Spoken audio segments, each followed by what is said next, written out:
It's totally fine. We've got some. Okay, here we go. I saw a button about recording up there. Perfect. All right, great, everybody, thank you. We are, let's see here, today is August 14th, 2024. We are here tonight for a regional work group on homelessness and a follow-up to the May 8th, 2024 regional convening that we had over at the Lafayette Hub. My name is Martha Luchman. I am one of the Boulder County Commissioners, so I really appreciate everybody being here. We'll start with introductions and then we'll go through agenda for this evening. And then we have a couple pieces. Let's just start with this. We're not going to get all done tonight. We are not going to come up with the solution, and we're not going to resolve the significant issue of that folks experiencing homelessness are facing. And we're here with a really great opportunity to continue some regional collaboration. So let me preface that with that. So let's start with introductions. We are set up for 5:30 to 7:30. We'll be ending at 7:20 so that we can get out of this room by 7:30. So we'll be diligent about watching the time. I always try and give, especially in evening meetings, a little bit of a break. So if we have an opportunity to do that, we'll take like a 5-minute break for everybody.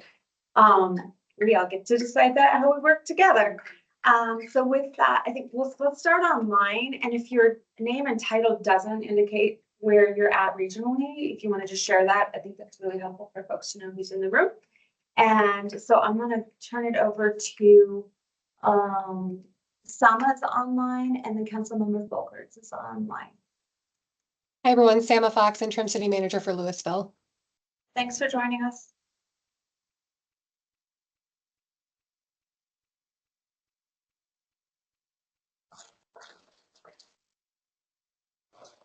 You came off, there you go.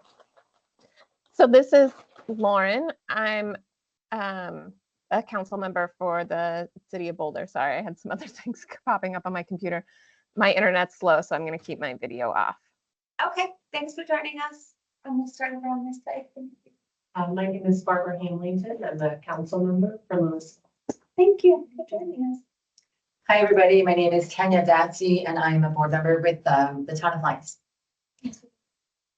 Hey everybody, my name is Jen Cowish. I'm a trustee for the Town of Superior. I'm Susie Belgo-Ferry, Longmont City Council. Great. And we'll have staff do introductions.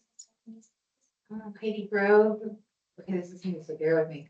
Division Director of Homeless Systems and Coordinated Response in the Housing Department for Boulder County. Thank you. I know. MJ Adams, Affordable Housing Manager, Town of Erie.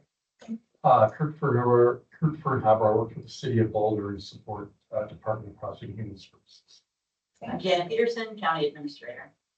City of Longmont Human Services. And U.S. Mendoza, City of Longmont Human Services Program Manager.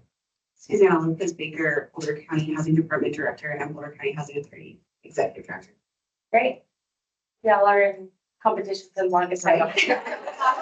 Okay, thanks everybody, really appreciate it. So here's the plan, and I want to give an opportunity if there's something that people feel like we've really missed, this is the time. So when you're looking at this agenda here, this is a participatory activity when we work together. There was a homework assignment that got sent out, so I'm hoping everybody got a chance to at least glance through, if not read the full all-in-one plan and look at the recording from last meeting, etc.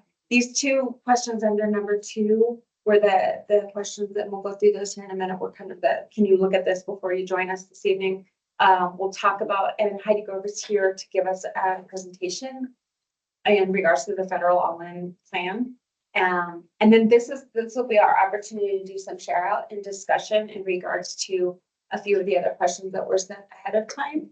I want to make sure as well that if there are people that didn't, when we look at number 5, and the reviewing of themes, if there's folks that didn't get to give their input for your town or your city in that previous regional meeting, that this would be a great time to do that. So we'll review the themes, and that'll give us, I think, a really good idea of what people are talking about specifically and asking about. And then again, we will get to our next steps, and I want to make sure we have some time to do that so that we've got the notes down, we've got direction, and we also have what I heard in the last meeting the question everyone was asking, like, what are we gonna do? And when are we gonna do it? And I think we all want to get there, and I don't know that we're gonna get clear direction today because we really need to understand what these different approaches are. And my hope is that we're gonna be able to do that in our next meeting. So that's what I'm thinking right now. Is there any piece here that I'm missing that folks really want to try and get to this evening in regards to this large topic?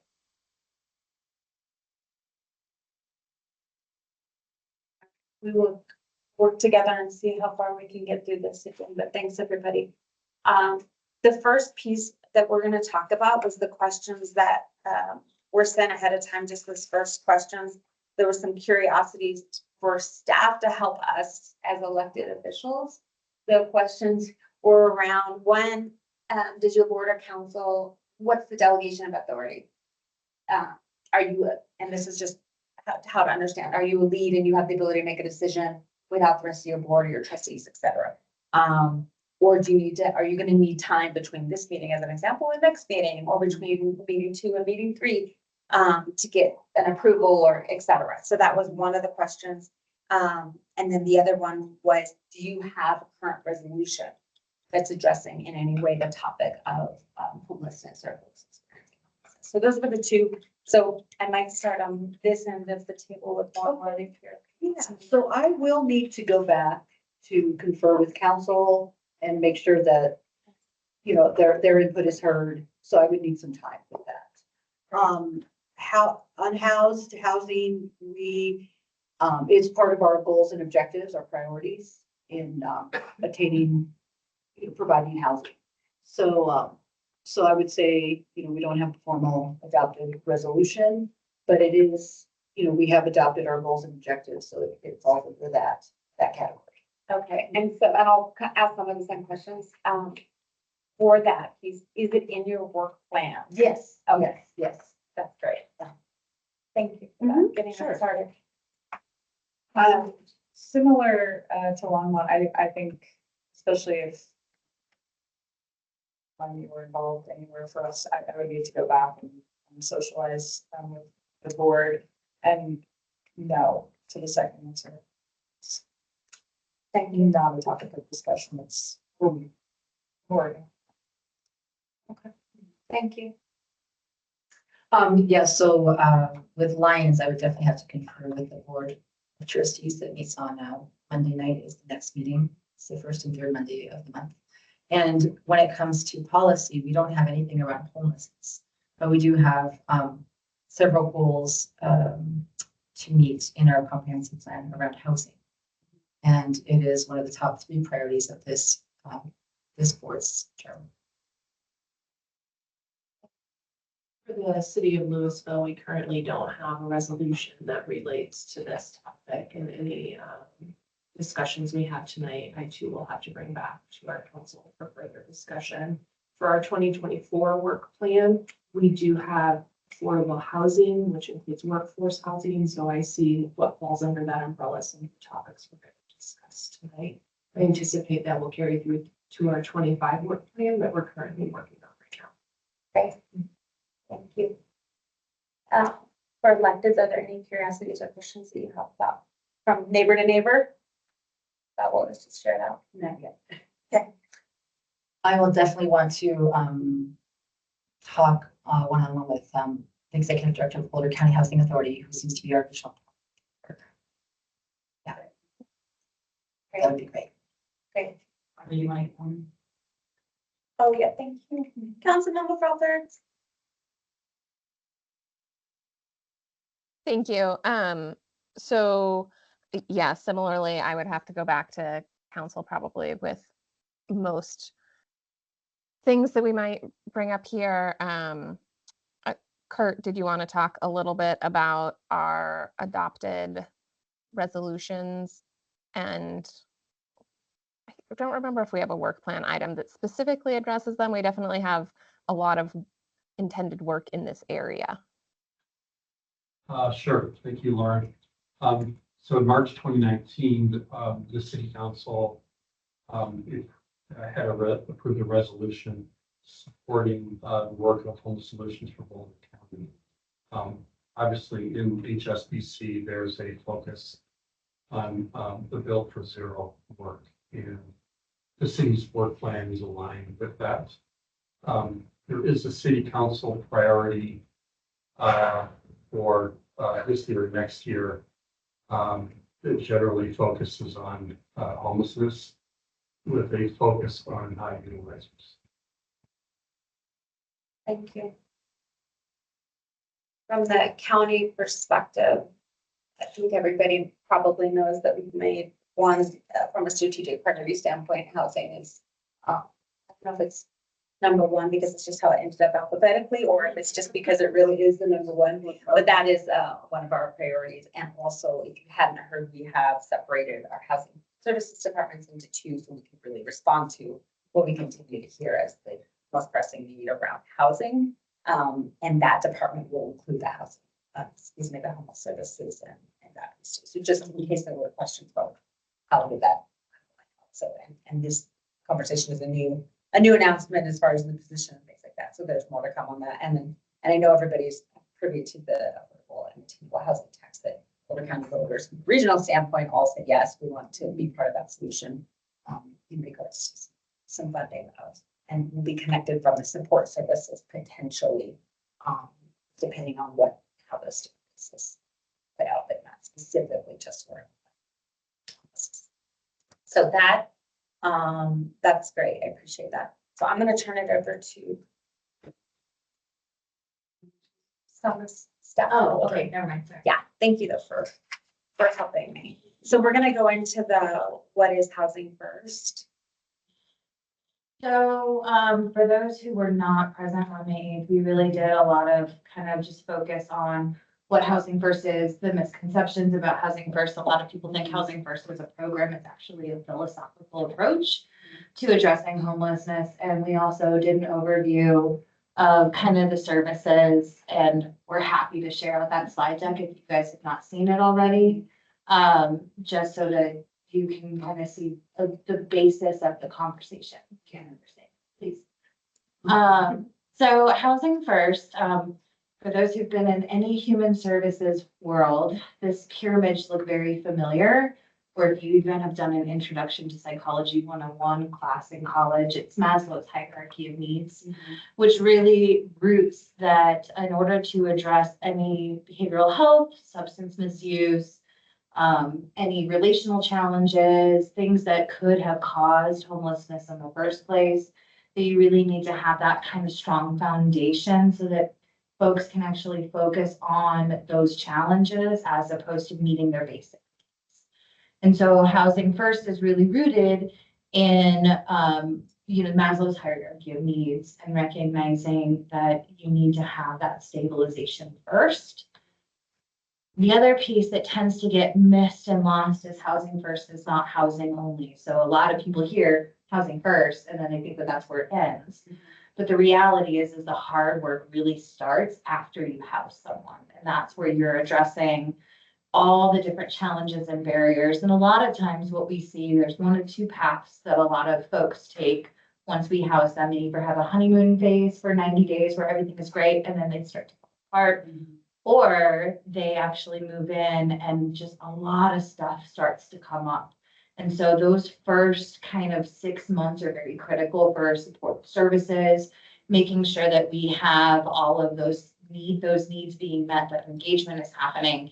And that could be from behavioral health, that could be from substance abuse, that could be from, just traditional relational therapies. And then once you get through those pieces, then you can really start to talk about what's next, whether that's re-engaging with family support systems, repairing the relationships that may have been damaged over time. And then also really looking at, where do we go from here? Like, what do you want to explore? Do you want to do higher education? Do you want to get your GED? Or do you want to get a job? All of those pieces really kind of come over the long term. And I say all that to say that not everybody could go get a job or could, repair those relationships. And that case management support really provides that wraparound to make sure that they stably stay in their housing. Because the last thing that we want to see happen is someone get housed and then they return to homelessness and then you repeat the cycle all over again. And then you have re-traumatization happening and it just becomes really complex trauma over time. So I just wanted to root us back into those conversations from May 8th. Any questions before I go into the all in plan? I do have a question, and I was meeting with one of the chambers, one of our regional chambers earlier today, actually. And this question was about Housing First and what they were asking about the perception of Housing First as like a unit. But so my curiosity as we talk will be around how much of that support services piece are we able to do right now? Because that was one of the questions around, are we doing Housing First as it's presented here, or are we just doing a unit? And some of the perception, I think you were talking about, just to level set everybody. I think, it depends, and this is where it gets really complex, right? There's certain types of vouchers that come with the supportive services, lovingly known as permanent supportive housing. And then there's all of these other voucher types that don't. And so, unfortunately, we had a 5-year SAMHSA grant that unfortunately we did not get refunded. But that really was supplemental supportive services. So, we have some folks that are in permanent supportive housing, and quite frankly, the therapist could move in with them and they would still struggle. And so we were able to leverage some of those additional supports to have multiple people kind of care coordinating and wrapping around them. And then we also see a lot of folks that do get, lottery vouchers, if you will, and they don't come with supportive services. And we were able to leverage that funds to provide those and expand our supportive housing across the continuum. I would love for us to be able to do that again, because we have a lot of folks that don't have access to the supportive services. And that's really what's most critical.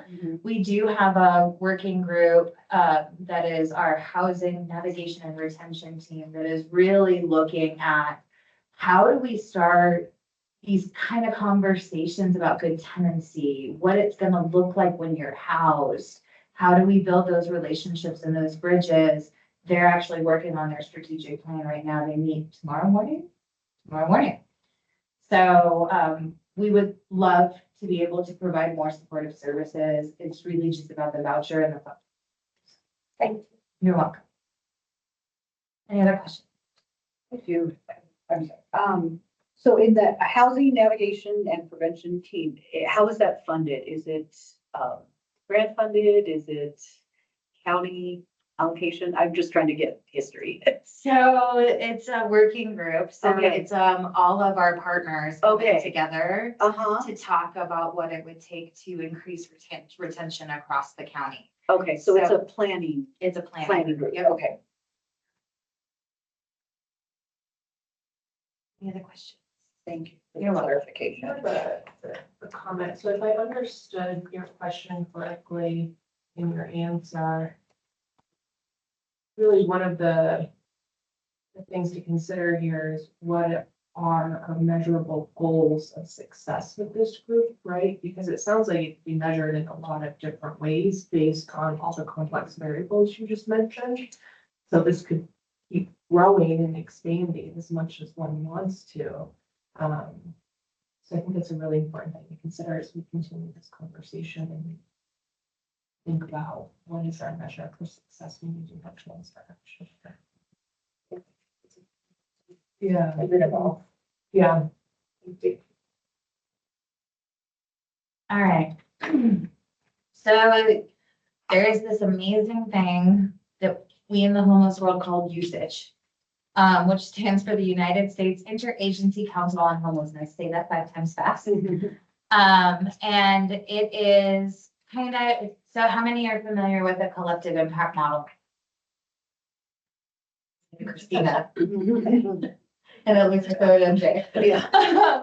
So a collective impact model, and I'm happy to share some stuff about this as well, really looks at like, where is there a backbone support system that kind of coordinates all of this work around really complex social issues. And those complex, it's kind of like splitting out working groups that are topic specific, really focusing on data-driven decision-making, coalition building, community engagement. That's kind of the principles of a collective impact to really address really complex social issues. And so usage is like the federal backbone of the homeless world. And so it convenes, so they do have a director and they have a staff that spend a lot of time traveling around the country doing listening sessions in communities. Director Olivet was here almost 2 years ago, doing a listening session for the Denver metro area, which was great. It was a great opportunity for us to really talk on the federal level about some of the challenges that we're seeing. And they convene 19 federal agencies. So kind of like what we're doing here, but just on the federal side. And the premise behind convening those 19 federal agencies is each one of those federal agencies funds homeless activities in some way, shape, or form. So think about workforce, think about Veterans Affairs, think about SAMHSA, Human Services, what are the other big ones? Thank you. I told you that. So across all of the federal government agencies, they really pull them together to talk about how they can leverage and support funding in a way that is not competing and also supports the principles of the federal government and the strategies, which we'll go into and are reflected in the all-in plan. So in addition to convening these 19 federal agencies, they also work with every continuum of care across the country. They work with the private sector, they work with public nonprofits. So you name it, they kind of across the board, anything related to homelessness. Can I ask, Yes. For acronyms, can you spell them out for us, what they stand for? Yes, of course.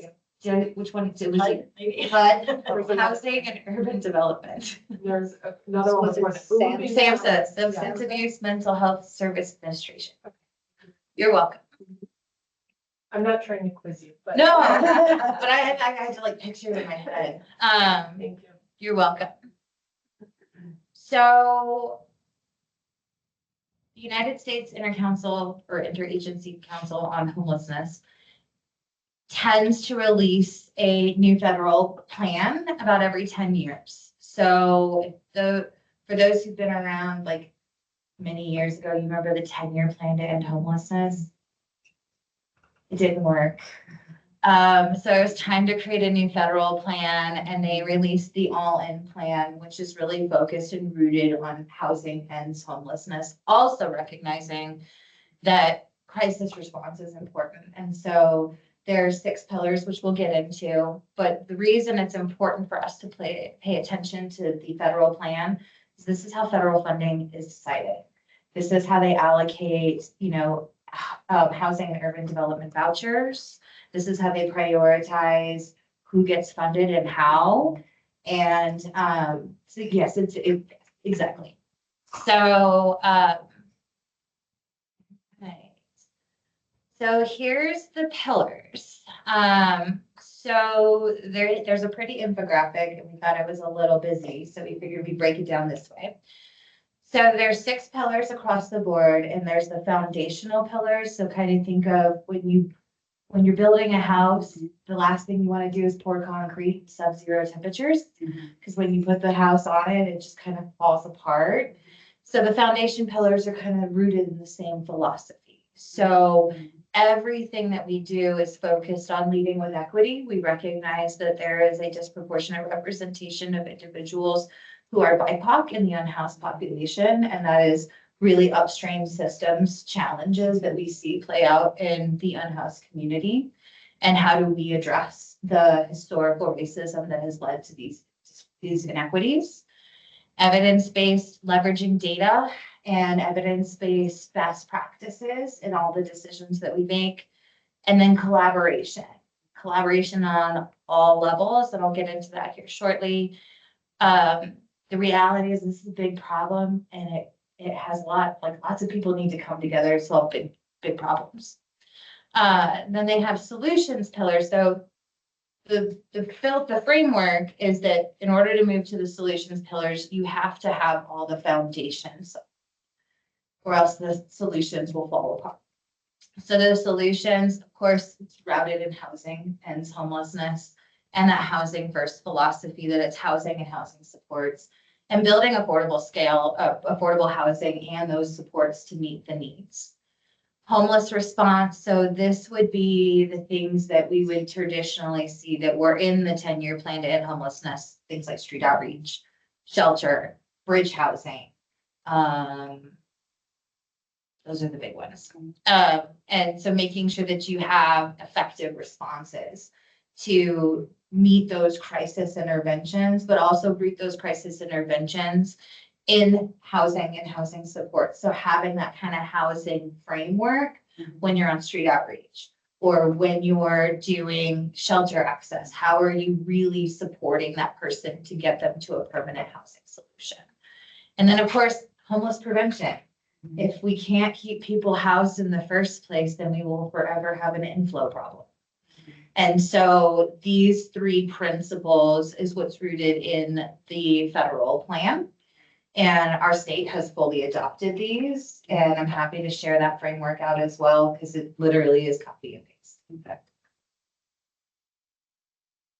So Commissioner Letchman and I thought we would focus on one of the foundational pillars, which is collaboration as it's defined in the all-in plan. So in the all-in plan, and this is really collaborative governance management, is it focuses on the intersection of true commitment and collaboration from a government, community, and private sector's investment. So how do you bring in foundations and how do you get foundations to invest in these kind of core principles and collaboration? It covers both informal and formal relationships to problem solving and decision making.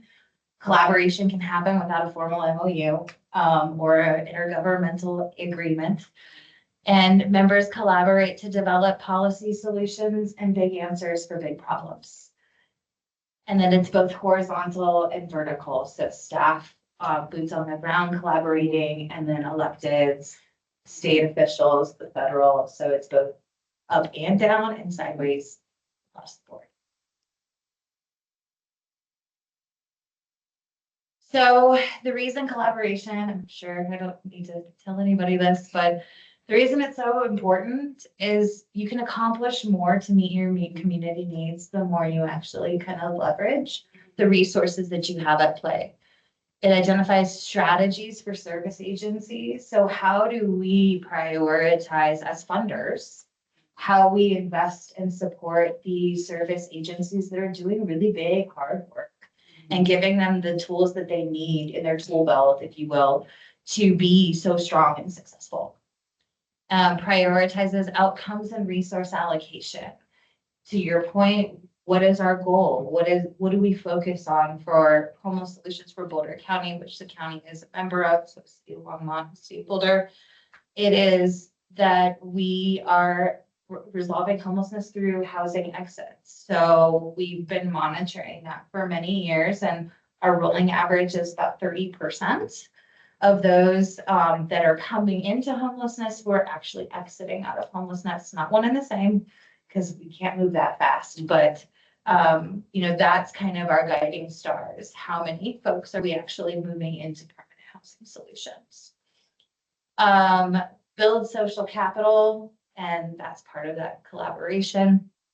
Fosters the integration of human service delivery. That's where supportive service design and supportive service delivery is really important. The county, in partnership with our nonprofits and our munis, we were able to create these things called case management standards, because believe it or not, there was none ever in the country. And HUD, Housing and Urban Development, actually adopted them, and they have become the gold standard of what case management looks like post-housing.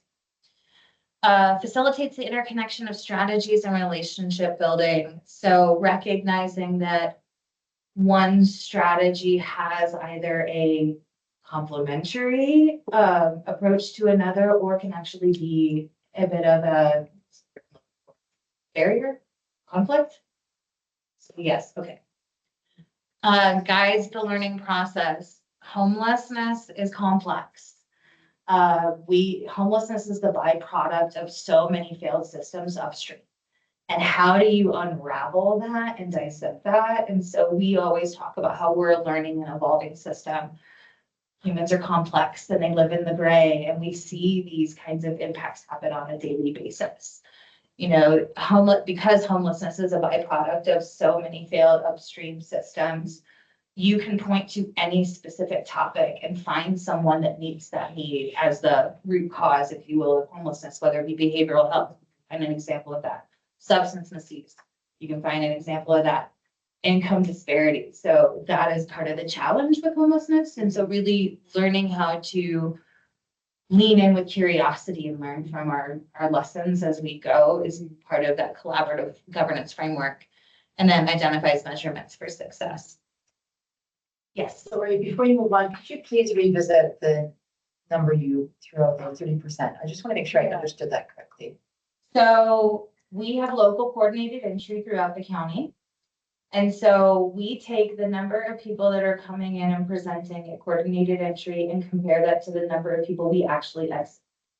So say you had 100 people show up last month for coordinated entry, we would exit 30 into out of homelessness into housing. Okay, that's a Boulder County number on an annual Correct. average. So 30% of the homeless population is actually moving into housing. Correct. Thank you. Can I just add though, that it has to do with that coordinated entry, because we also have other folks who are opting out of coordinated. Right. Right. What is coordinated entry defined as? It's a good question. It is a standardized assessment that really looks at the client's presenting needs and prioritizes the resources that are the fastest track to housing exits. Thank you. You're welcome. Are there metrics on, I don't know what the word would be for it, but that 30% that goes into housing, and then you talked about that for 6 months. On failure to stay in the home, or I don't. I'm sure there are. So There I'm are. curious. So the county's housing retention 1 year post is about 90%. It does taper off in year 2. So the average, like over time, stays around 80%. That first year is always the strongest. It's really like post that. Because of those support services. The support services, yes. Sorry, can I follow up on the 30% again? Sure. So is that a number that was a goal in the beginning? Is that like something that you've just realized this year? Is it something that's been ongoing? Like, I just need to understand a little bit more the history behind that. A little bit of both. So, you know, we can only be as successful as the resources that we can bring online for housing. So really looking at what was a reasonable goal over a set time frame. We looked at 3 years and looked at the average and then set a goal that was a little bit. And so that's been our guiding star is 30%. That said, the more folks we have fall into homelessness that are new, that we can't prevent homelessness, we do see that percentage drop. I'm assuming there is not national metrics for metropolitan areas. Fortunately, no. But that is the biggest. I'm wondering, like, where should it be? Yeah. That is There's our no biggest comparison. challenge. We don't have a comparison. There is no other community that we've been able to find across the country that does their data the way that we do, which is hard. I wonder if that's a conversation to have with usage, I agree. right? I actually. Is there a national conference with those people? I mean, maybe there's a way to nationalize this. I think Ellie Bird took a test and we did ask 2 years ago and they even said that that was a good question. We'll get back to you. And do you feel like the percentage of homelessness in Boulder County is rising? We are seeing in our trends that it is. And that really the largest rising population is twofold. It's new to homelessness, first time homelessness, and our aging population that is also new to homelessness. So we're seeing a huge, and we've seen this for a couple of years, the huge influx of individuals that are like in their 50s, 60s, and 70s that are experiencing homelessness for the first time in their lives. And it's heartbreaking. And we've been working with our senior services to really try to figure out how to wrap around that population because those are complex needs. And we do have a new build that is two new builds that are dedicated to seniors from an affordable. One is Little Corner, the other is Hilltop in Boulder, that is really trying to help address that from an affordability standpoint. Are they already moving in? Is that happening? Where we have ability. No, Not in the end of the year. End of year. And 60 seniors years old. also, yeah. So is there like a temporary solution for the senior, the new senior homeless people until the end of the year? Unfortunately, it's the shelter. So a lot of the people who are at the shelter now will be moving into Willoughby, is that the hope? The hope, but we'll see.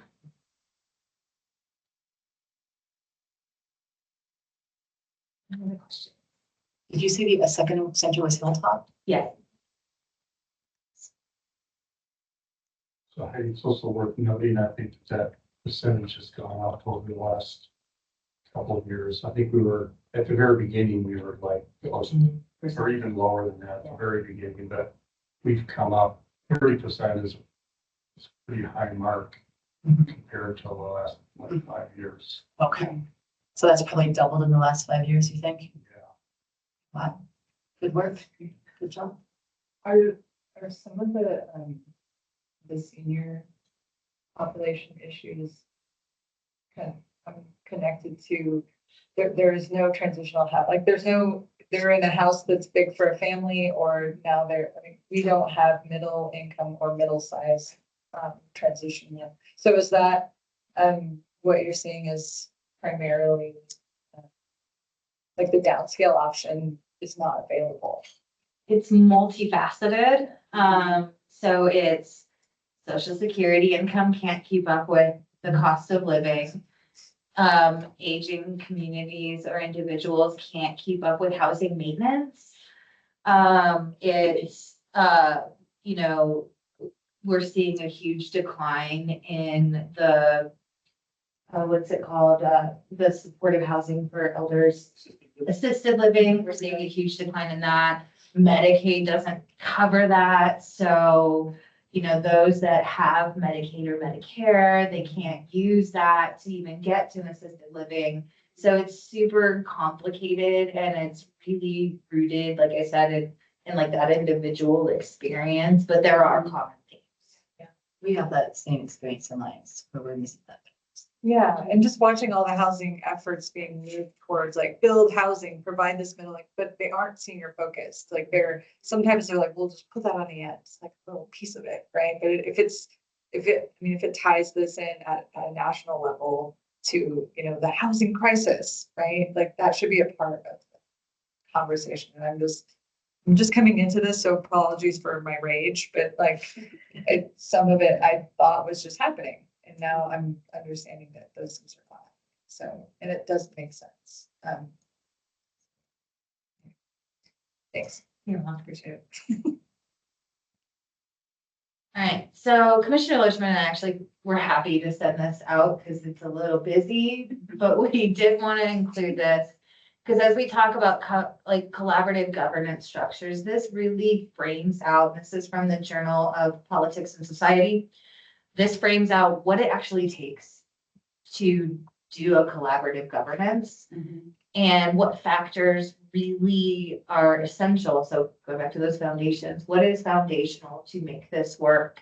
And that's trust, incentives, like people are incentivized to participate, be something bigger, like be a part of something bigger than just their little kind of space. Mutual interdependence, recognizing that when something happens over here, there's a ripple impact over here, and that happens across even the metro region when certain municipalities 45 minutes away make decisions. We do see that impact, and it does show up in our data. So recognizing that there is a connection. And then the purpose of the collaboration, and then really kind of the interconnection between the process-centered factors, facilitated leadership, relationship building, informational sharing and work, like sharing the lessons learned so that we can fail forward, because we will fail. It's a reality. We're humans too. And then strategic inclusion, which also leads into a shared recognition of inclusiveness. So happy to share this because it's a lot to digest. Can you help me to understand? So we have this working group on a county level. How are leaders on the county level interacting with those other places 45 minutes away whose actions impact us? Like, how does this work extend beyond the people in this room to those in different their areas? That's a great question. Do you want me to go into that? Is this okay? I go for it. Because I was trying to figure out where to kind of answer. So just to share, we talked about this really briefly in May. And Heidi Grove's been super helpful it showed in the all-in-one plan that was announced in December 2022. We are part of the Metro Area County Commissioners. And so in 23, I was leading that group as the chair. And we actually went through a very similar process with all the county commissioners there that represent a few million people here in the state of Colorado, and really went through a very similar process to determine as elected officials, what is our opportunity together. And in that diagram, like it was already there, right? Some of this informational share and the informational work, but looking at the all-in plan and determining which piece of the foundational pillar are we, which piece of the solution pillars are we, and as electeds, what's our lane? Because we have staff who are experts, who are doing the work and who are closest to the folks who are being served and or who need the services.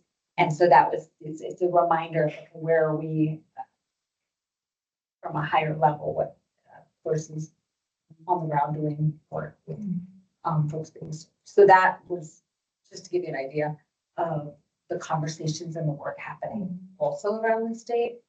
And I'll just share from the countywide perspective that we have really been working for years actually, and again through COVID, and some of you were part of those other working groups in regards to how do we regionally talk about leveraging, how do we pull our resources together, how can we do more together for the same residents that we all are serving. So that's been an approach that we've been through the last 4 years that I've been as well. So appreciate that. Yeah, no, thank you for going over, what you reviewed in the May meeting and revisiting that topic as well for those of us who were there for that meeting. It's helpful to hear you tell this story. Right. Yeah, no, that's great. And so to me, this was an opportunity, like we can do it at the state level, we could do it here for us in Boulder County too, but what additions do you? I would say that one of the things that was really impactful of the work that the Metro Area County Commissioners did was there was a Medicaid waiver bill that was brought forward by Representative Brown, who was our representative. And the Metro Area County Commissioners were able to really rally behind that, and that bill passed without question.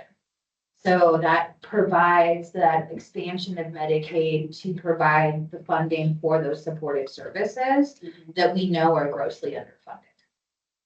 We won't see the fruits of that labor for a couple of years, but it's in the works. And that's an example of where, like, how could we really be effective in our lane? Any other questions for Heidi and the presentation?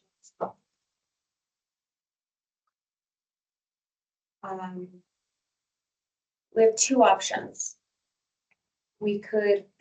Someone brought in some snacks, and it'd be remiss not to address the fact that most of us probably need to eat something. So we could take a 10-minute break right now and kind of digest what you just heard, take some notes, etc.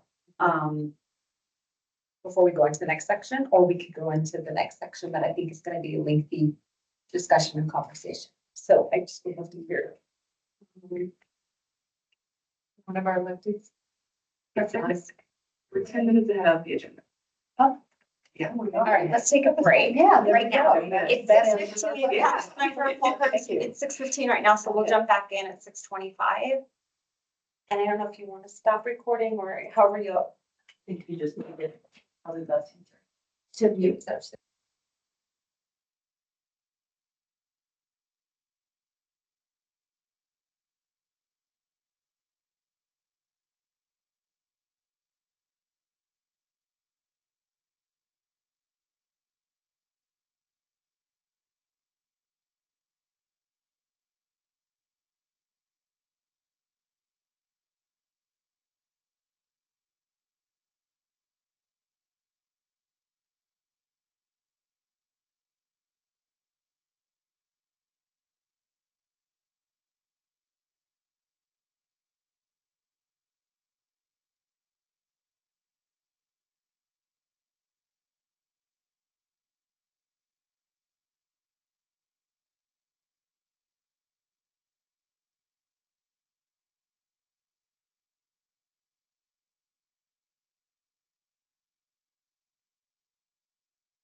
All right, we are back.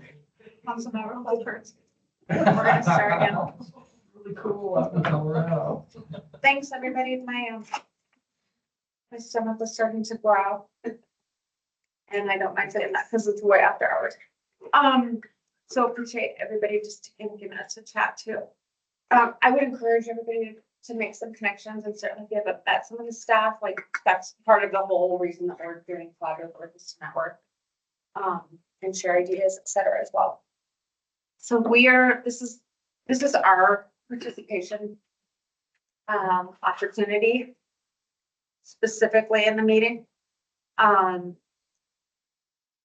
had sent out some discussion prompts, so I want to make sure that if there's something on here that people, I really want to talk about this, that you have an opportunity. And I also want to go through the themes that were brought up in that last meeting. So I wonder if folks have a preference of what would be helpful. It would be helpful to hear kind of what was talked about at the last meeting to focus in a little bit and then go through these pieces. I would find that helpful because I wasn't at the last meeting. Okay. I don't know if that's the session. That work? Okay. So we can get out of that slide for now, if you don't mind. And then the themes, I just have written down. Themes that were discussed, and we had, I think it might have been our county administrator, Jana Peterson, that was doing great notes for us. So the topics that were brought up and then repeated is what we were looking for, like which themes, but then how many people were talking about them. The first one that had one of the highest numbers here was concern about federal funds going away, / funding gaps, and how to sustain successful programs. That was one of the topics that came up 5 times, 5 different voices. So concern about federal funds going away or funding gaps. And then the second one was expanding units available for people experiencing homelessness. So this is about units, really, both permanent and transitional units, which we ended up talking about a little bit inadvertently. That one also had 5 people asking about that particular theme. The next one was mental behavioral health struggles and how that intersects with homelessness. After that one was public safety related concerns. So people were talking about everything from wildfire risks, repeat offenses, criminal justice involved folks, or jail impacted, excuse me. The next one on the list was prevention, meaning keeping individuals and families from entering homelessness. And I was just talking about that. Lions was just commenting about that on the break.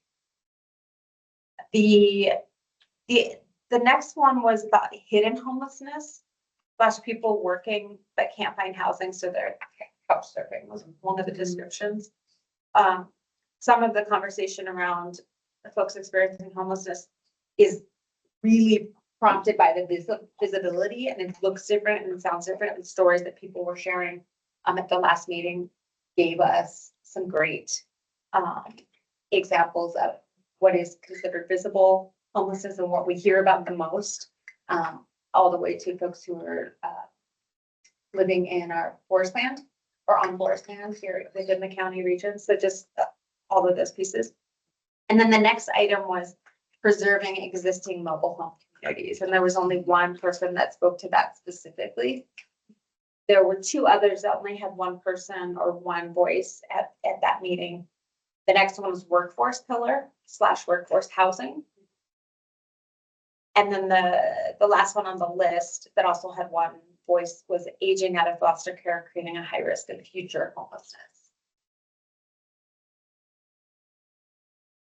Given those different themes that were brought up, I just want to give anybody an opportunity if there was a theme that you've brought today that wasn't shared in that list, or something that you didn't get to share with the group that maybe was a reflection after that meeting.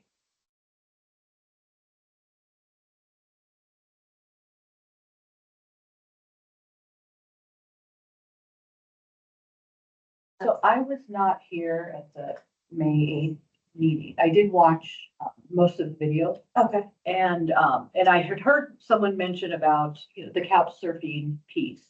And I think, and I think about in regards to concerns I hear from constituents, daycare centers, schools nearby, families, that hidden homeless piece, the couch surfing. My daughter had friends, we've had kids that have stayed with us for a period of time.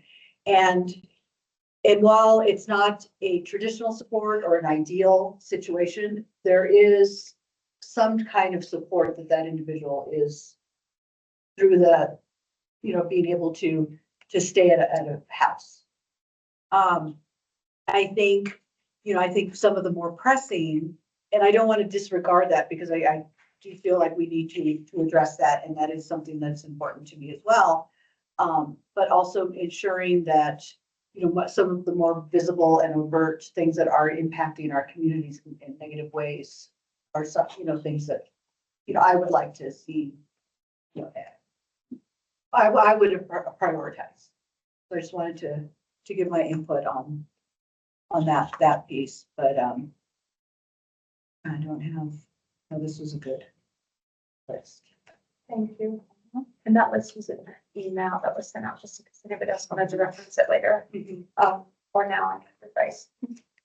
So I think one of my curiosities just from everybody that was in the room in that last session was if we feel comfortable working on those two top topics that were had the most voices kind of reiterating the same concerns, or if, and we don't have to make a decision, but I wonder if that's not one way for us to start focusing. Or if we want to give it a little bit more time before we decide if that's how we're going to focus or not. And I'm fine either way. I just want to ask the question based on the information from last meeting. I'm happy to read those two again if that would be helpful. Could you please? Yeah, and Councilmember Folkerts, and what I'll do is I'll put it in the slide really quickly so we can all see it up on that screen. Councilmember Folkerts, go ahead. Oh, I was just gonna weigh in on that question since I don't know if you want to read those two off first, but No, go ahead. I guess I think, one of the things I would like to better understand is as a group, which of these we can have more impact on.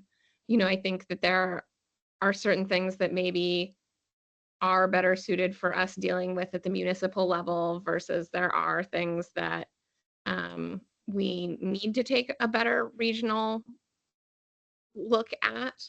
And I feel like I'm not quite yet educated enough to understand what the potential is for how we could address these, how a regional effort would be more beneficial for some of these versus others.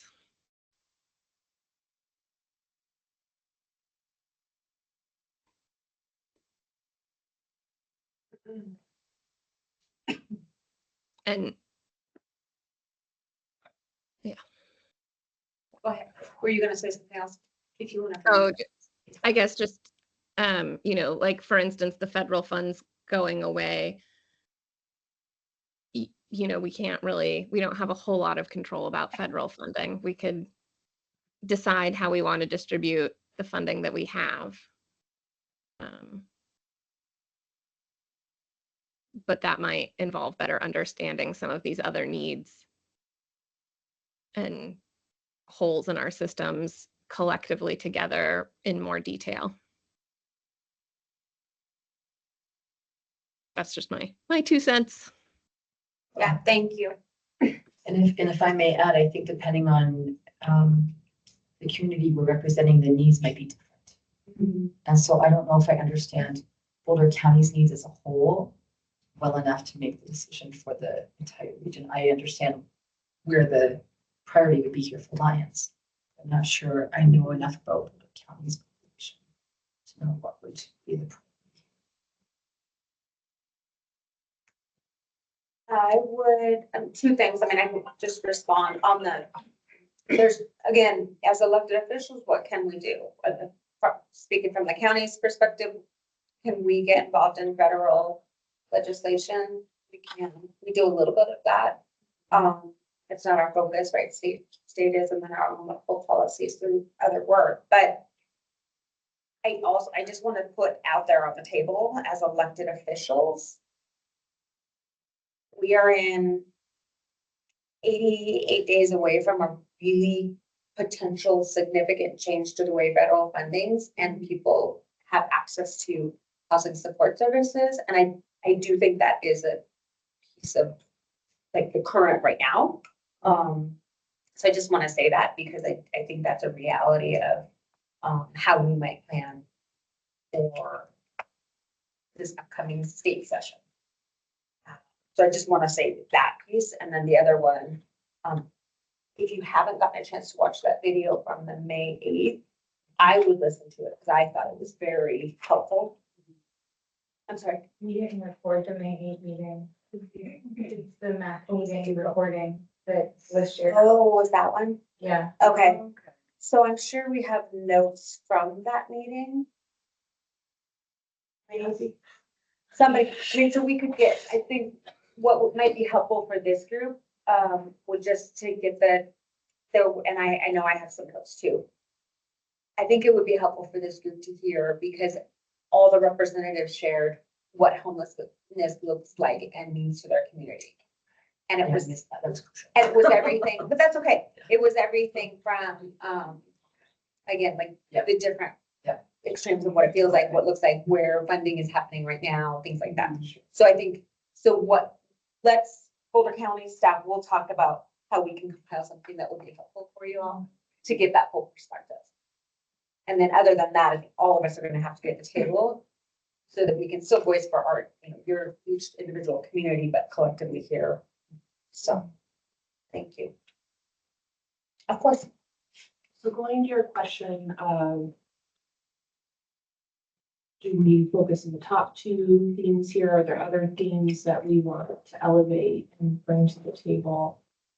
For me, I find it challenging to start to focus on themes without understanding first what our target is we're looking to hit. So is the target units of houses? Is the target increasing the 30%? Because that is services and like, so for me, all these things are so important. I'm finding it challenging to pick out certain ones without knowing what we're targeting here. And like to the point about earlier about the hidden homelessness, I agree those individuals have a roof over their head, but we also just learned about all these services that are needed to help successfully support those individuals to permanent housing.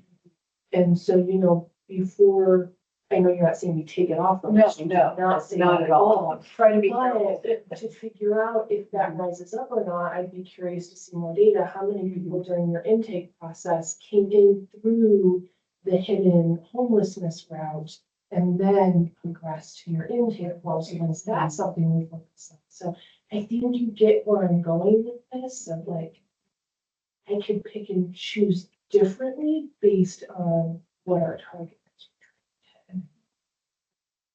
Yeah, so that's helpful. And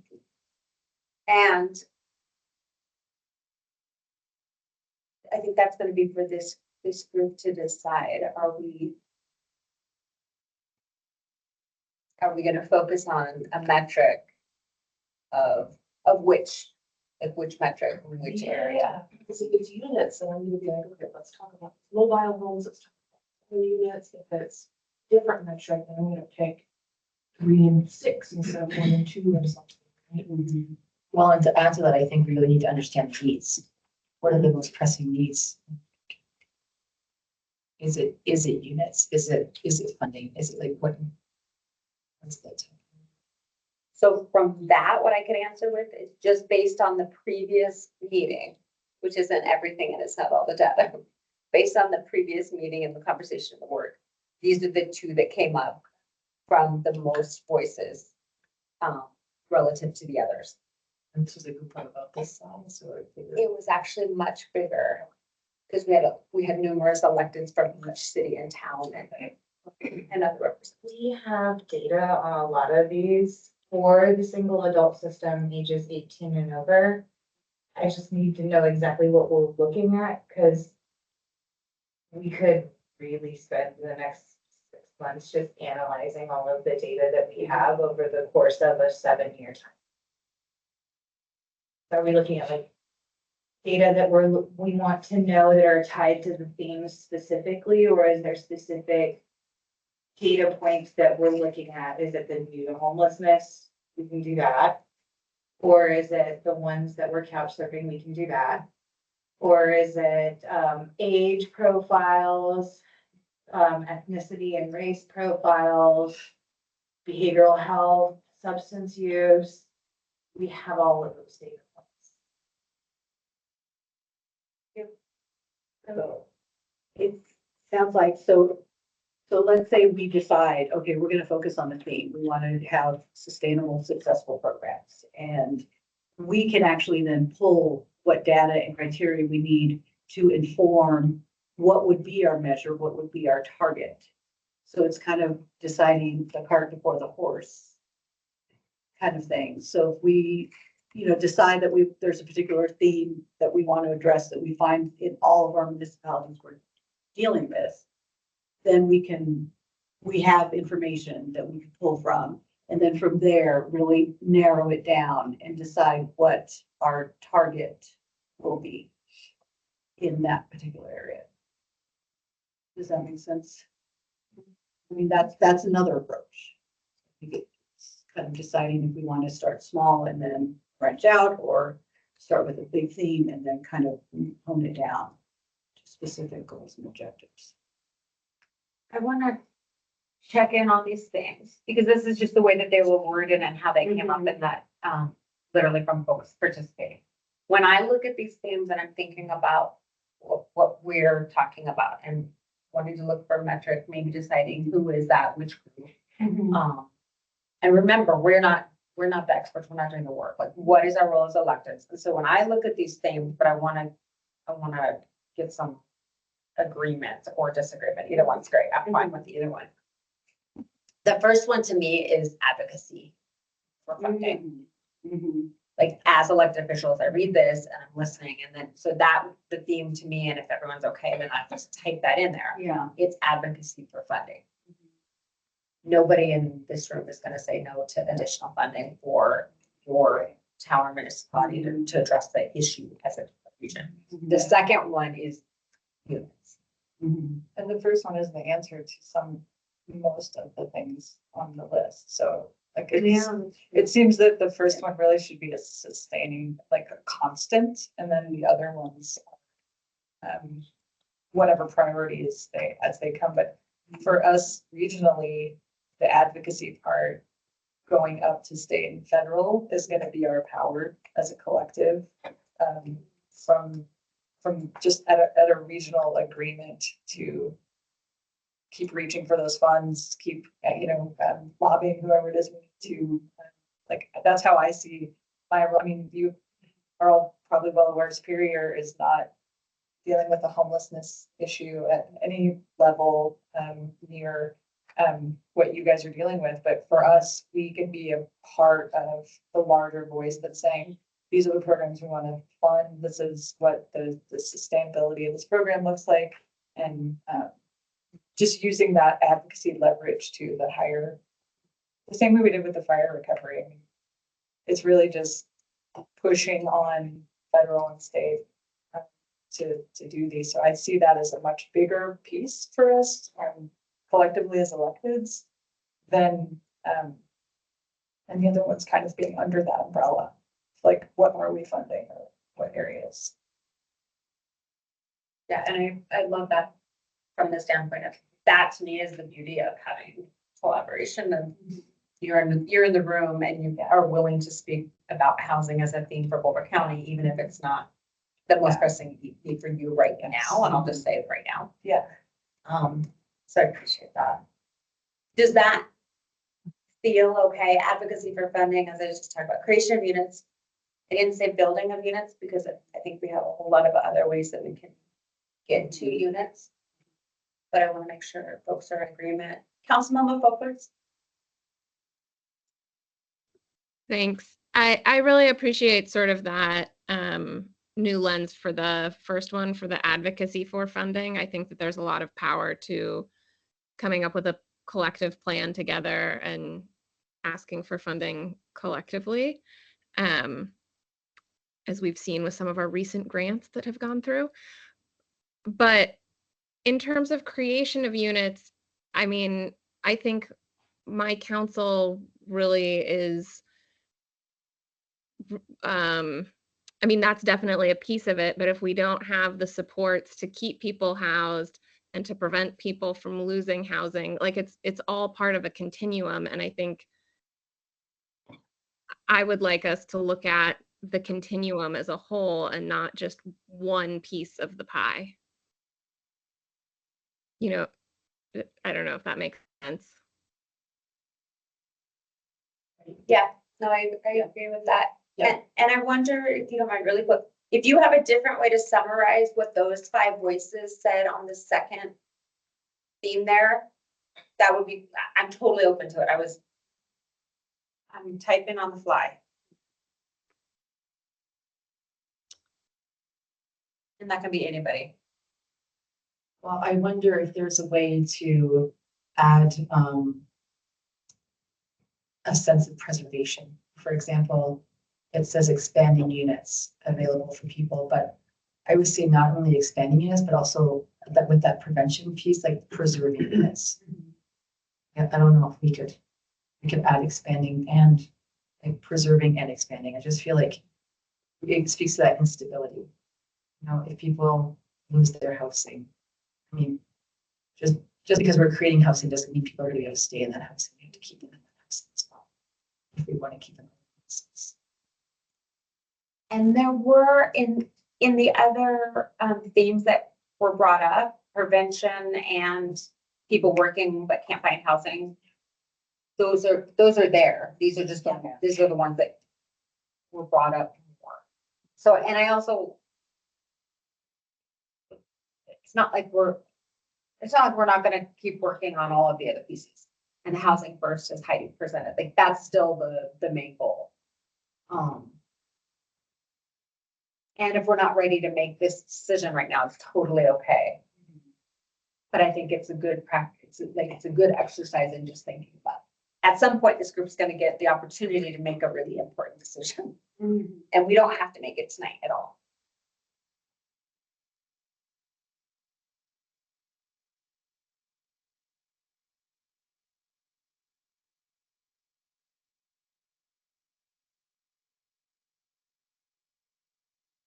Would it be helpful for me to put up the other themes that were discussed as well? They're on the right-hand side, right? Oh, Yeah. Yeah, and we also see the number. oh, thank you.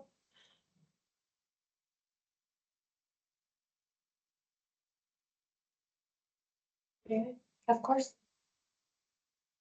So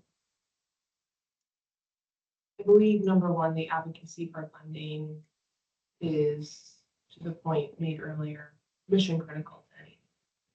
Right, so to me, that's remains the top theme. I would be open to a discussion about number 2 and what are we defining as units, and could we maybe wrap in number 5, prevention, and a few others into that. Number 2, by it's not just the creation of new units, but helping people. I'm thinking of the senior population we discussed earlier, remain in their existing housing. So I'm wondering if we could reimagine what units means here.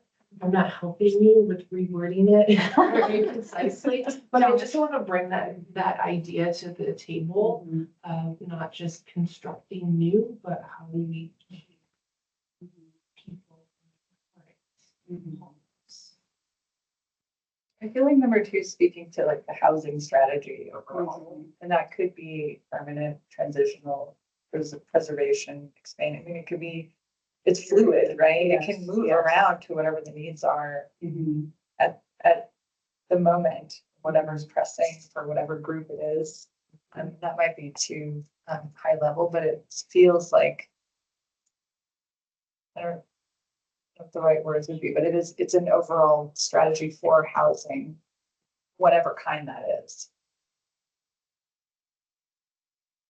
well, it seems like the creation is much more of a long-term goal because it takes longer to create new units as opposed to preserving or keeping people in their homes. I feel like that's more of like almost like a short-term goal, whereas we can accomplish that pretty quickly without having to find funding and find a developer and, get all the development plan approved. I mean, that could take forever to actually like build. I mean, how long has it taken Willoughby Corners to be built from day one? 7 years. 7 years. Thank you. So we know that to create new units, it would take maybe 5 to 7 years, right? We know this.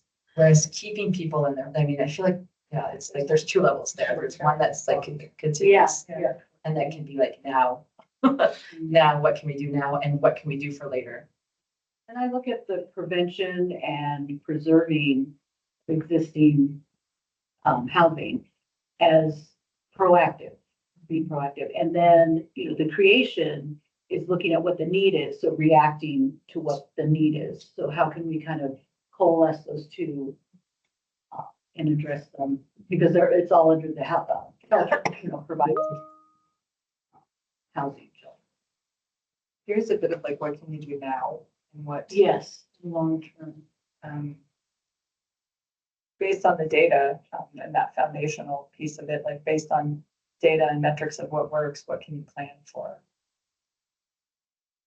I think what Lauren Yeah, I just do said. too.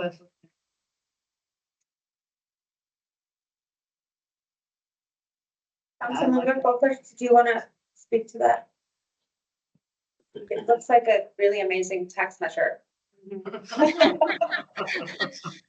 I just, for me, I think I guess maybe because our community has had some success in the creation of units, but what we're currently struggling a lot with right now is making sure that people in those units are having successful outcomes, because we have been really limited in being able to get enough supportive services to everyone.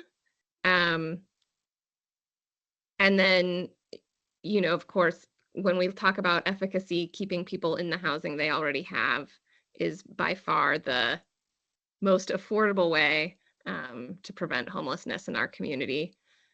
So to me, and there were pieces of those in some of the other items, so I guess I'm just wondering if we can, that was a suggestion I had for maybe a way to look at it that rounds it out, thinking both before people become homeless, creating units to house people, and then making sure we're pairing that with supportive services to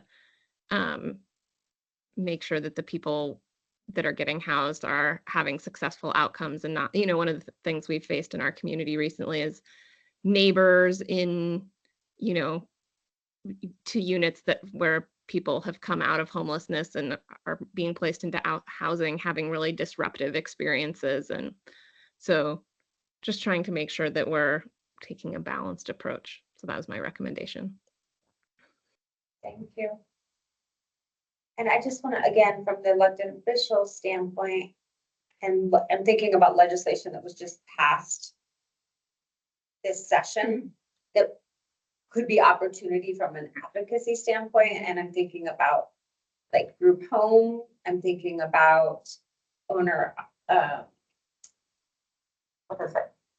the occupancy piece. I'm thinking about some of the zoning, transit-oriented development, like some of those pieces they're not going to solve the issues, but they were passed with the intent of creating some more opportunity for what I'm reading in this one about permanent and transitional housing. I mean, it's not going to be immediate, but from an elected official standpoint, is that something that we could learn about and work on and be in collaboration on? I think that's something as elected officials we can do. We have the capacity to go and advocate and find policy that does align with our own municipalities' goals and objectives and the needs that address the needs. And so that I think that's something that could be very actionable for us, elected officials. And then the other piece is how to best support our staff to allow, with our own policies, with allocation of funds that supports them in the work that they're doing. There's a couple of opportunities for us to work with that.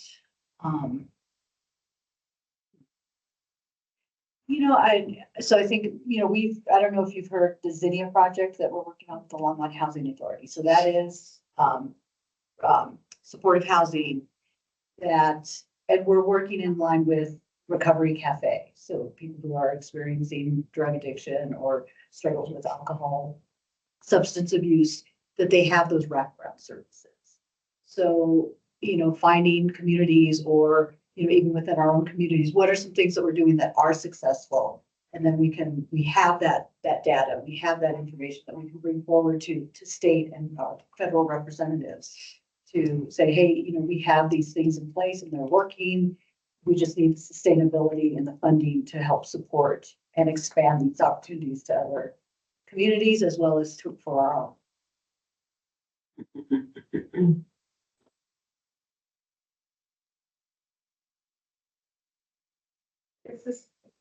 Here's what I'm gonna propose, just reading the room. And looking at the clock. Because we have about 20 minutes. So what I think what I would propose, and I'm open to any kind of edit, is if this is not a decision, but this is like, here's what we're thinking based on the information we got back from the last meeting. And we can go into the discussion questions that Heidi had sent us ahead of time. So I want us to have, I'm wondering if that might help also call us a conversation. And then I do want to, so 7:15, what I want to go back to is one of those all in federal plan pillars is that collaborative piece. And so I just want us all to have a chance to, is that where we are? And can we focus there as well with this group? I don't want to make any assumptions, and I want to make sure we get a chance after we've had all this conversation to talk about that too. So was there any, does that work for everybody? Yeah, and I was gonna mention, I like the direction that the second bullet point is heading. I think that's leaning more into what the city council at Louisville, the directions we're going in. We completed a housing study which talked about diversifying our stock to meet the needs of all age groups in our community. Our staff is evaluating that transit-oriented bill and how it impacts us. And we're also, I think, at some point going to discuss accessory dwelling units as well to try to help meet our goals of diversifying our housing stock. So I think the direction that's heading in complements our work. And I think my council would be more aligned with this verbiage to meet our goals that we have. That's great. So we'll work on wordsmithing. Yeah. That in a second, the next time, based on everybody's input. Okay, thank you. Any other comments before we move to the next? Was there, we'll go to the discussion prompt. So this is like now with all this conversation, so it might be different than what you were thinking when you walked in the door, which is great. Is there any piece on here? We don't have to go, we won't go through all 5 of these. But was there any one of those that somebody was really wanting to talk about in general? I have, I guess questions more, I haven't explored this, so I'm just coming into this group. But what leverage, what pressures, what relationships, connections are being made at the state level and the federal level from a regional approach? Who are our coalition partners in this? And I think that's where I see more of myself as an elected official, making those relationships to leverage the relationships there to get the funding resources, things. And so what I don't know is, who are the players on the team of this already that are, I think that's where staff comes in terms of like who, who's writing policy for this, who, who is championing these things. I usually show up as a like bulldog in the whatever's going on, like send me where I need to go to do the thing. And what I don't know is who's already doing the things and where does this like regional force come in to make those connections and move these things along further, right? That's the action we're all waiting for. So I love that. And I'm gonna let Heidi respond to the like specific partners that you're asking about. So, And if this is like way off from where you're going, we can do this offline because we have limited time, but. No, I mean, it's helpful. and I'm happy to do, and I'm happy to follow up if you need me to. So we're a part of the Continuum of Care, which is Metro Denver Homeless Initiative, which is the 7 counties, which just happens to align with the Metro Area County Commissioner, so it's kind of perfect. But we work also really closely with the Built for Zero cohort across the state and have great and really strong partnerships with the Department of Local Affairs, the Division of Housing, and the Office of Homeless Initiatives. And that's statewide. And then we also work really closely with the Pikes Peak Continuum of Care, which is Colorado Springs, and then Northern Colorado, which is Larimer and Weld. So we've got I have a lot of meetings with lots of people. Yeah. So in terms of like our state elected officials, I mean, I know we have Kyle and he's awesome. He's super accessible and available. But thinking on just broader levels of, what policy, like how are we accessing them? And on the federal level as well, like how are we lobbying DC for what this can look like? Especially after you've shared some of the regional leadership you guys have already shown in making your way the standard. I'd love to see what is the like track for like where pressures need to go. And that's where I could see this regional coalition, like, or collaborative being a force that's a multiplier for all of us.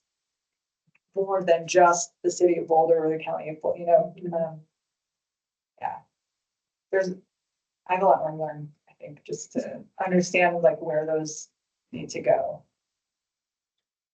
I'll just say, like, for me, this is like really the first time this group is coming together and each town city chose someone to sit at this table to be part of this work. So for me, and I'd love to hear from others, we get to make that decision. We have different places. We could have some of those folks that we could invite them to come and meet with us. We could go meet with them. We could go to the consortium of cities and talk about this group because that group has in the past created a subcommittee to work on. Like that was how the regional housing partnership got formed. So I think that's a great on the list for hopefully next month's meeting. It's like, what does this group want to do? Because we haven't had that conversation yet. This is a permanent activity. That's a working group and we're going to commit to something. Right now it's like we have three months to like, let's really focus in here and then we get to make those decisions.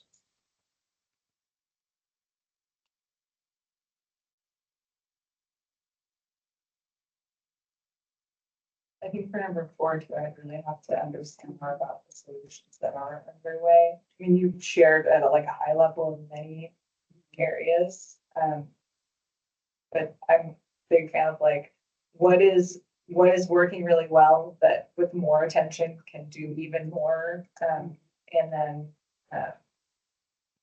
what's potentially fit like underwater that needs a lot of focused attention or broader range of support than just the program itself or the attention that it's getting. And I'm sure you have a short list of.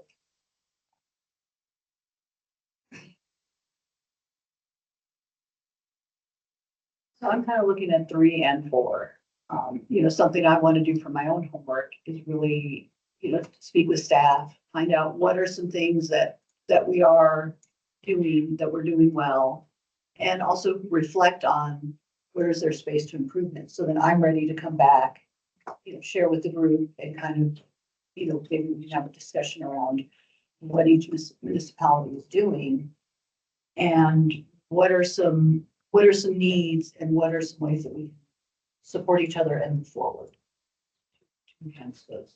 So that's kind of where my mindset was going, but I'm also, a teacher. So it's like, we always reflect on what we're practice.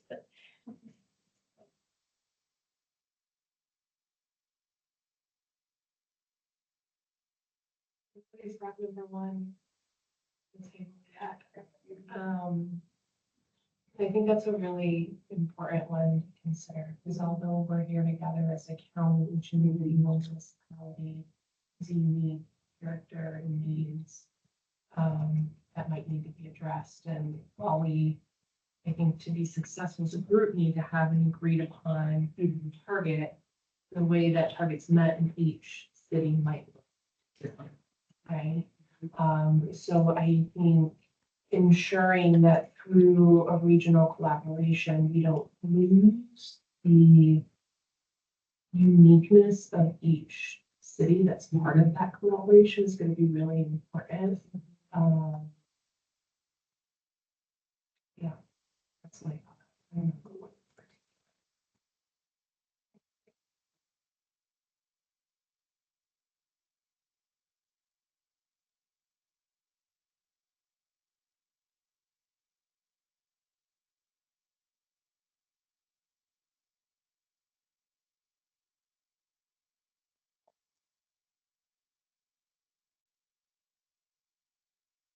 Thing that's not on the slide is also okay. I guess I'm just thinking about how I'm going to link, like question number one, for example, to our housing issues in our community so that I can bring this back to the board of trustees and say, we need this regional approach to homelessness because it will affect our housing needs or our housing stuff. I think I need to create that link somehow. So that's where I'm at right now. I'm happy to share you the research. I have a question, it's kind of the opposite of, where do we want to go? Where do we not want to go with this? Like sometimes committees are formed, groups are formed, and there's a lot of hope and excitement about what they're going to do and what the end result's going to be. And I know staff can probably answer this better than anything I can come up with. And it's whether you all feel safe enough to say it out loud, but like, what do we need to be aware of not doing with this? I think that's a great question, and I would say, I would invite two options here. That could be something that we give staff an opportunity to come back and present to us, similar to what Heidi did, and answer that question and give some feedback based on our conversation tonight. And I will just say, and I think I heard you say it as well, I'm open to hearing anything and everything to help me do my job and my role at where I need to be. I'm open to hearing that. And if everybody else is too, that might be, so that would be one option, or we could put people on the spot right now. I don't There's two options. it depends on the person, because I know some people will be like, I'll tell you right now. But other people will need some time to think about it. And it isn't necessarily that, it's gonna be something negative, but this is the time to make sure this gets steered in the right direction.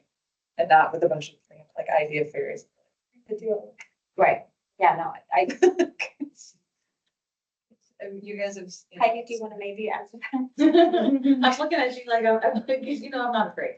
Well, I think just, do you want to do that now, or I do you can do want that to now. do that? I think the biggest mistake that we could go, that we're seeing a lot of other jurisdictions move to, is the work first model, where you have to prove that you're worthy of housing. And the other one is, we're only going to invest in shelter and crisis response. And really thinking that you can crisis response your way out of homelessness, whether that's an investment, and I know Commissioner Elishman's gonna give, but when I say this, investment solely in co-response, and thinking that that will solve your homeless crisis, or shelter expansion, or, you name it, in that crisis response kind of sector, just really pouring in more investment in that without thinking about how you are going to not only equitably invest in housing, but actually exceed that. Because that's where really, the homelessness, like the definition of it, home is the solution in this entire. So Well, that definitely speaks to the funding and the units as the primary. The other things fall into, well, they don't fall into place. People do a lot of work to get them there, but those are the underlying support systems. But, you know, units without attachments, that it's available as a starting point. That's helpful. And anyone later can share anything that might come to mind. One, I wonder, I mean, if, and maybe you could let us know if, you know, to have conversations if there is a 10-minute slot of time we could do at the next session work, so that staff can include what they're, either what they don't want us to do based on experience, et cetera, don't suggest, or we even recommend based on the conversation. I think that may be helpful. I have one more. And I shared this with our nonprofit. So before ARPA was released, was that 1377 was a year ago-ish? Great. Yeah. Sound about right? Yep. We actually hosted a strategic planning session for a whole day to really talk about how we as a county were going to go after state ARPA allocation funds. And I started it out with a little bit of grave news, because I wanted them to really think strategically about what they were about to do. And MJ was just asking me how long I've been doing this work, and I giggled because it's been 2 decades. And I was around during the 2008 in nonprofit work during that crisis. And that's when ARA, not to be confused with ARPA, because we are so creative with our acronyms. Will you say what those mean? ARA was the American Rescue Recovery Act. Oh, okay. And then it's the American Rescue Plan Act now. And what happened, so there was a ton of flood money, like, you know, money got flooded into all of these services. And there was no supplemental funding after that. And I was in Denver, I was working in Denver at the time, 7 out of 10 nonprofits closed their doors. And that means that all of those people that they were serving were now left unserved. And so I just, you know, I think what tends to happen when funding gets constricted is that people want to take their ball and go home. But the nonprofits that survived were the ones that rated blended funding, were collaborative and creative in their approaches, and kept their eye on the bigger picture. And that is my concern that we're gonna see with ARPA. And I really hope that that doesn't happen, because that means that those that we said we're here to serve go without.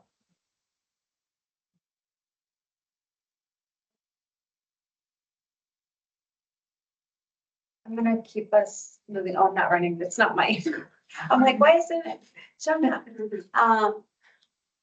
Next step. So we have 7 minutes. We have a couple of other meetings that are already scheduled. I'd love to hear anybody else's, like, what do we need to have either staff bring back? What information do we need to be prepared for the next meeting?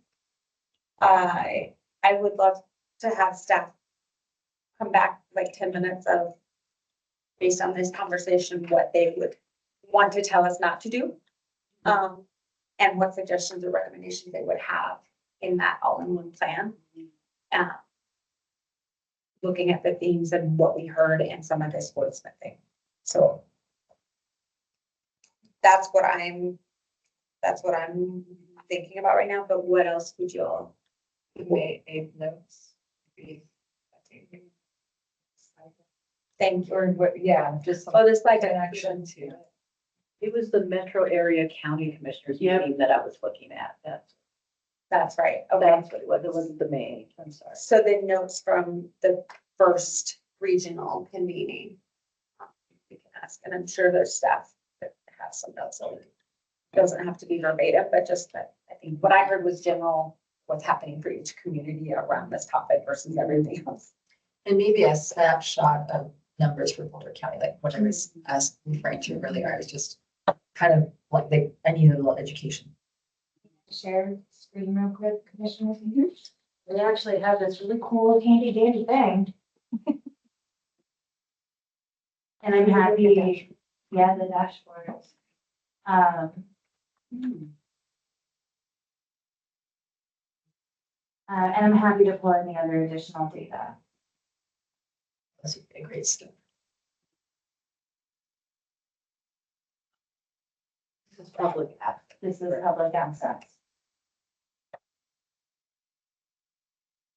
Be able to share the link to that with the slide deck. Yes, absolutely.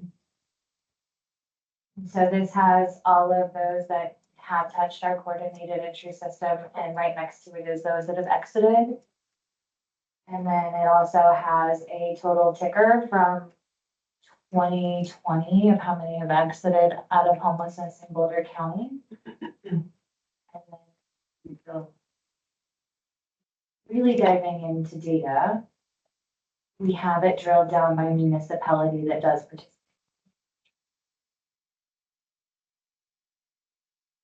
And I don't know why it's looking like that. And on that same dashboard, are there resources listed there for communities who don't have any options for homeless people or transient people or vagrants? I mean, is there a place where we can go so we know where to send? I mean, So we do have a resource guide that can be accessed somewhere in here. Sorry, I can't find it right away. You can also access the City of Boulder's dashboard, homeless. Oh, and here's the resource guide right there. And then if you're looking for partners that participate in this work, it's right here.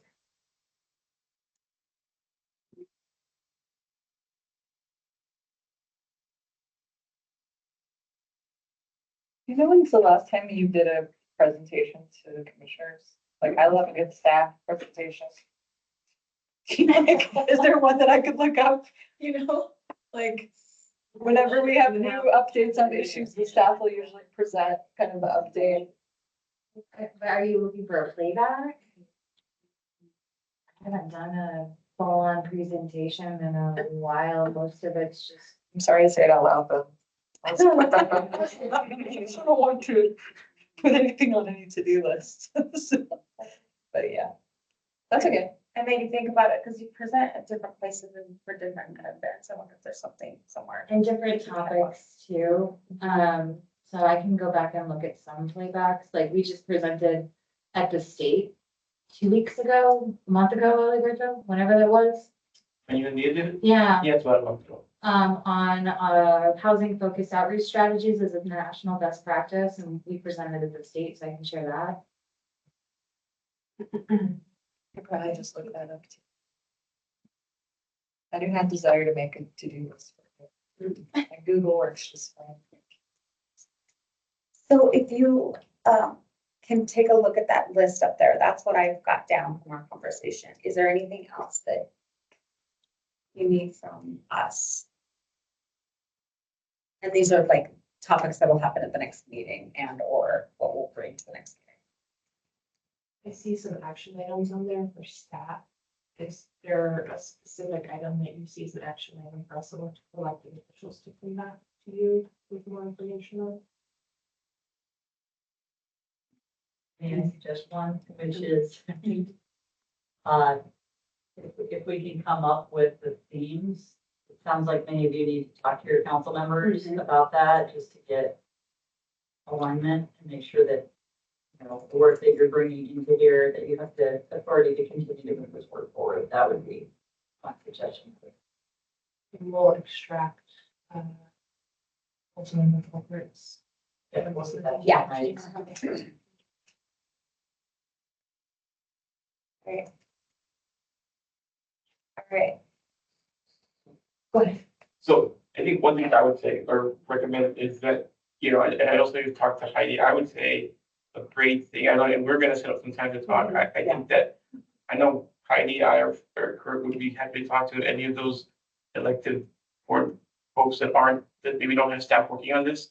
We'd be happy to talk about the work that we're doing. Maybe the part of the homework is, you should have all our contact info. I'd be happy to talk to anybody about the work happening in Longmont. Kurt knows everything that's happening in Boulder. I know it's happening everywhere. Just, I think that would be, even if it's just a 30-minute conversation about, so what's going on, what are we seeing? I think that'd be a great homework assignment for electeds, just to talk to staff and learn about what, because there's a lot of work being done. And I'm very proud of the collaboration that's already happening at the staff level. I want to recognize that. And we'd be happy to share it and give our insights around the work that all of us are doing. Thank you. And Commissioner, I'm also happy to share that research that shows the interconnection between the affordable housing and homelessness, that, you know, there's a study that was done for every $100 of rental increase, homelessness increases by 10%. So I'm happy to share. That would be That would be key for my super community. helpful. Yes. Like I almost need to start with that. Yeah, that's their focus. I will, it's from the National Institute of Housing Policy, but I have it on there somewhere. That'd be great. Great, we've got a great list. Thank you, everybody, for being here, for participating, for asking the questions, and for being willing to learn about how we can do this work in a collaborative way. I always want to say on evening meetings, like elected officials, we've signed up for 24/7 and all the good things, but our staff has not. And so want to appreciate staff for being here and also helping us prep and just being available, offering to meet with folks one-on-one. So we have like 2 assignments and then staff is gonna go get the rest and we appreciate that. So thank you so much. Thanks for being here. And thanks, Councilmember Popper. Thanks, Sama, for being here too. You got the recording done? Just let me know. I don't want to turn this off. You still have it. You still have updated the PowerPoint. How long are you gonna- You were just. Oh, I'm so sorry.